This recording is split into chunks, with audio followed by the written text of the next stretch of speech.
ზიანამაღლებას პირველ რიგში მინდა მადლობა უთხრა მისი ბრძოლისთვის და ყველაფრისთვის, მათ შორის აი რასახით იბრძვის ამდენი ხანია, ყველა მისი რა დავარქვა პერფორმანსი იყო ეს თუ პოზიცია თუ გამოხატვის ფორმა, რომლითაც ის ამ სისტემას დაუპირისპირდა, რაღაცა ასეებს გადაგზავ ხდებოდი, ანუ და აღთვალებას იწვევდა.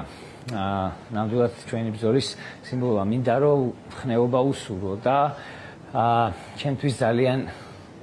საწყენია რომ კიდევ ვერ მიხვდა სისტემა, რომ ეს 2 წელიც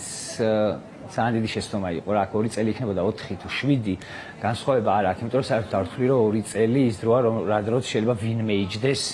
აი ამ სინდისის პატიმრებიდან მისჯის მერე ციხეში. ეს 2 წელი თვითონ შემოგვასაღეს უკან დახევათ,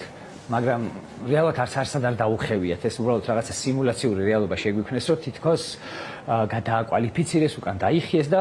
ფაქტი არის ერთი ადამიანი დატოვეს ციხეში, უდანაშაულო ადამიანი, რომელსაც არ ვიცი მოეხსნენ სადისტურად,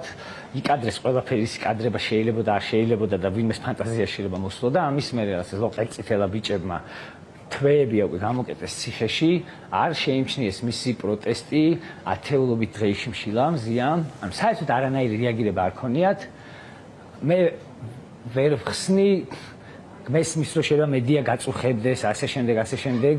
მაგრამ აი ესეთი რაღაც სადისტური დამოკიდებულება ადამიანისადმი თანხევ რომ ხედავ რომ ეს სუსხის ეფექტს ვერ იწვევს რა, მედია არ გაჩერებულა, ბოლომდე იბრძვის და ასე იქნება დარწმუნებული ვარ მერეც.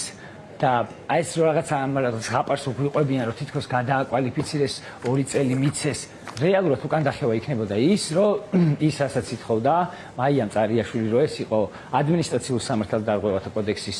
კოდექსით გათვალისწინებული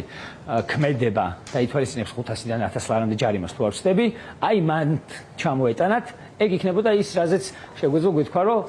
ხო, კაი, აი და გიორგი, სხვა შორის ახლა